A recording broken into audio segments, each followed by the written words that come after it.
The history of India witnessed the start of British colonialism, like that of the Trojan horse. What started with the British East India Company in the 18th century ended up being India's worst nightmare. The British rule was designed to plunge Indians into an era of poverty, suffering, pain, starvation, and bloodshed. In the midst of the chaos, several freedom fighters and groups who were desperate for a new India came out boldly to express themselves against this oppressive rule. Among them rose a daring young man called Bhagat Singh, who was very passionate about his country, India. Unfortunately, his life painfully ended, making him one of India's youngest martyrs. In this video, we'll take you back in time as we uncover the pain and suffering of this young freedom fighter who lost his life to the wicked oppressors. Before we get into this inspiring video, kindly click the like and subscribe buttons to stay updated on past heroes who sacrificed greatly to make the world a better place. Bhagat Singh was born on September 27, 1907, to Kishan Singh Sandhu and Vidyavati Kaur in a village called Banga in Punjab, now in Pakistan. He was the second of 7 children in his family, having 4 males and 3 females. His patriotic spirit was largely influenced by his Punjabi Sikh family, who engaged strongly in politics. Bhagat Singh's father and his uncle Ajit Singh were part of a group of people who believed in new and better ideas for their country. Around the time he was born, they joined protests against the Canal Colonization Bill in 1907 and later participated in the Gada movement from 1914 to 1915. When he was meant to be in high school, his grandfather forbade him from enrolling in the Khalsa High School in Lahore. That was simply because his grandfather didn't like how the school supported the British authorities. Instead, his grandfather got him admitted to the Dayanand Anglo-Vedic High School, a school belonging to the Arya Samaj group. To further his education, he got admitted into the National College of Lahore in the year 1923. Bhagat wasted no time in displaying his academic genius. To add to his genius, he was fluent in about 4 languages, which are Urdu, English, Punjabi, and Sanskrit. This young champ had so much flair for knowledge, especially those relating to the rich history and culture of India. The disgust many Indians, including Bhagat's family, had for British colonialism isn't far-fetched. Who wouldn't hate someone who came into one's life just to kill, steal, and destroy? While you're answering this question, don't forget to subscribe to our channel for more videos. The continuous nightmare was the terrible reality of India at that time. They suffered terrible oppression from the strange British rule. The first target was India's economy. These oppressors used the British East India Company to favour themselves, while the real owners of the country plunged into extreme poverty.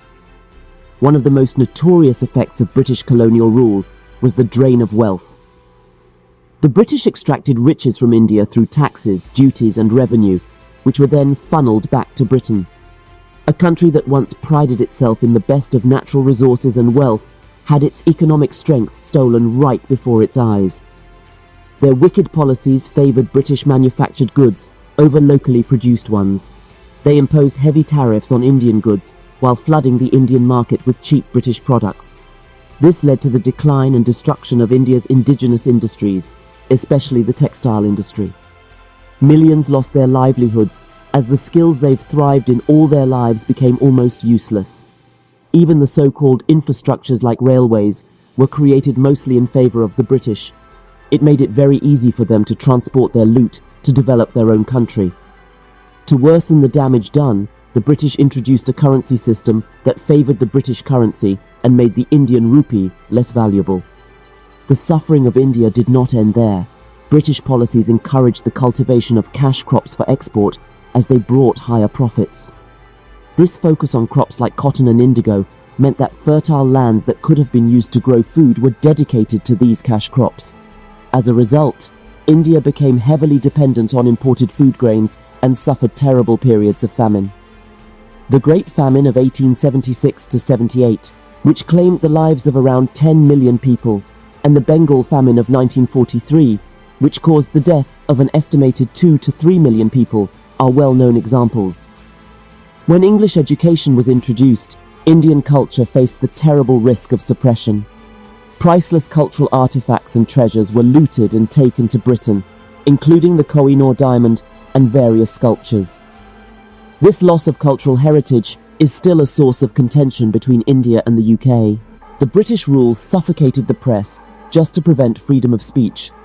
Newspapers and publications that criticised British policies or advocated for Indian rights were often shut down without haste. British authorities regularly banned or restricted public gatherings, meetings and protests that were against the colonial rule. The Jallianwala Bagh massacre in 1919, where British troops opened fire on unarmed protesters, is a sad example of this brutal suppression of public demonstrations. British colonialism also left a deep scar in the memories of Indians during the Sepoy Mutiny of 1857 against British rule. This was met with brutal retaliation by the British, leading to mass executions, looting, and extreme violence. To make matters worse, the British sowed distrust among Indians by using many spies to join political groups and watch what nationalist leaders were doing. This made the people in the independence movement feel suspicious and worried because they never knew who might be snitching on them. All these terrible realities of India together stirred the young Bhagat Singh to fight tirelessly for India's freedom. He used his intelligence, strength and outstanding writing skills to condemn British rule openly. He wrote numerous articles on his goal of overthrowing the devilish government. He didn't stop there. He printed these articles and distributed them himself. He had no fear and would rather sacrifice his future to fulfill his dream of building a great India. In 1928, the British government formed the Simon Commission to assess India's political situation. Since no Indians were included, Indian political parties boycotted it, sparking nationwide protests. During a protest in Lahore, a freedom fighter, Lala Lajpat Rai, led a silent march against the commission, but the police responded violently. This left Rai severely injured, but unfortunately, he lost his life. Bhagat swore to avenge his compatriot's death and plotted with other revolutionaries to kill James A. Scott, a policeman who was said to be responsible for Rai's death. Unfortunately, when the day of the planned assassination came, John P. Saunders, an assistant commissioner of police, was mistaken for the target and brutally shot. Bhagat Singh and his associates were later declared wanted by the police. To evade arrest, he has to disguise himself and defy his religion by cutting his hair.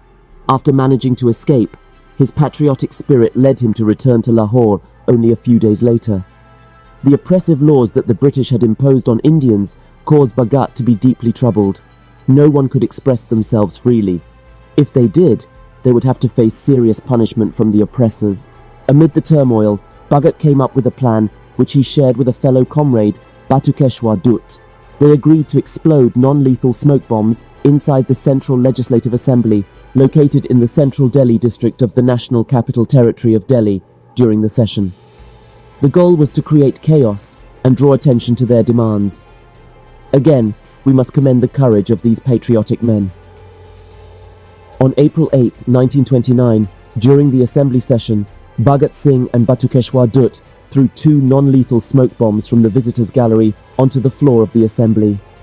The bombs exploded with a loud noise, filling the air with smoke. A few of the assemblymen were injured, but thankfully no life was lost. While the intention behind the bombing was not to cause harm, it was a direct challenge to British authority and a daring protest against repressive laws. They didn't stop there. Without any sign of fear, they raised their voices and chanted loudly, "Inquilab Zindabad," interpreted as, "Long live the revolution." They also rained flyers which read, "It takes a loud noise to make the deaf hear." While you would have thought they ran away immediately, these brave men stayed put. Without struggling, they were whisked away by the police, held in custody, and placed on trial. This stirred a public unrest, leading to massive protests against the government. After making it to the court of Judge Leonard Middleton, Bhagat used the courtroom during his trial to express his commitment to fighting for India's independence. His eloquence and patriotism made people love him even more. His slogan, "Inquilab Zindabad," became widely known and inspired many. They were both found guilty of attempted murder and conspiring to wage war against the British colonial government. Every attempt to appeal was ignored and they were sentenced to life imprisonment. While Bhagat served time in the Delhi jail, he stayed loyal to the Hindustan Socialist Republican Association, which was an organization dedicated to armed struggle against British colonialism. Shortly after, the police found a place where this organization made bombs, leading to several arrests. This place was known as the Lahore Bomb Factory. 3 revolutionists, Hans Raj Vora, Jai Gopal, and Phanindra Nath Ghosh, switched sides and joined hands with the enemy. They exposed the secrets of the group and Bhagat's involvement in Saunders' murder. Evidence against Bhagat was later uncovered. He was then transferred to the Lahore Central Jail to face a new legal proceeding that was separate from the bombing case. In fact, the life imprisonment sentence that was given in the assembly bomb case was temporarily suspended, pending the verdict of the murder trial. At the Lahore Central Jail, the prisoners' living conditions were far worse than you could imagine. They were given terrible meals that were barely enough for one person. They had no access to toiletries and books, unlike the European prisoners. They were forced to carry out difficult manual tasks that weakened their bodies and exposed them to danger. While awaiting his next trial, Bhagat wasn't pleased with this unfair treatment, so he led India's well-known hunger strike right in prison as a protest. During the course of this protest, he and the prisoners refused to consume solid food. They stuck to just liquids like water and fruit juices to sustain themselves. This act gained massive attention from the public, and intense pressure was placed on the government to meet the demands of the prisoners. To discourage their hunger strike, the prison wardens tempted the prisoners with delicious delicacies they could only dream of. However, Bhagat and the prisoners resisted. He watched his young body become frail due to hunger. On the 63rd day, the death of one of the prisoners, Jatindra Nath Das, forced Bhagat to end the 116-day hunger strike. Many of the prisoners' health were already failing, and that didn't go down well with the public. As a result, Bhagat was met with several pleas from the public, both in letters and visits from representatives to end the protest. Even though their demands were not fully met by the government, the strike had succeeded in drawing massive attention to the injustice they faced. Bhagat Singh's hunger strike will forever serve as a source of inspiration for those advocating for justice, equality and freedom. While awaiting trial, Lord Irwin, head of the Special Tribunal Court, declared a state of emergency on May 1, 1930. He made a new rule that created a special tribunal of 3 important judges to handle the murder case. The tribunal held the trial from May 5th to May 19th, 1930, and about 15 accused individuals, including Bhagat Singh, were charged with murder and treason. Finally, on October 7, 1930, Bhagat Singh and his fellow comrades, Sukhdev and Rajguru, were found guilty of Saunders' murder and were sentenced to death by hanging.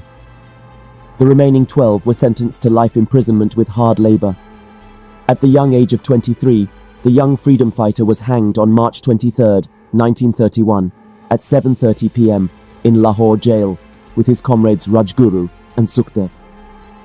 Even in the face of death, Bhagat Singh stood his ground and upheld his dream for a country free from the oppressing rule of the British colonialists. The news of Bhagat's death spread like wildfire, triggering protests mostly among Indian youths. His death strengthened the freedom movement, and Indians were more inspired than ever to continue their struggle for independence. While he didn't live to witness the country's eventual freedom on 15th of August 1947, his legacy lived on through the sacrifices of countless individuals who fought for a free and just India. His memory is kept alive through memorials, statues and institutions established in his honour. How would you describe the sacrifices of Bhagat Singh for the freedom of India? Was the fight worth it? Kindly like this video and do share your thoughts with us in the comment section below. Also, if you wish to stay updated on the amazing history of worthy heroes, don't hesitate to hit that subscribe button. See you in the next video.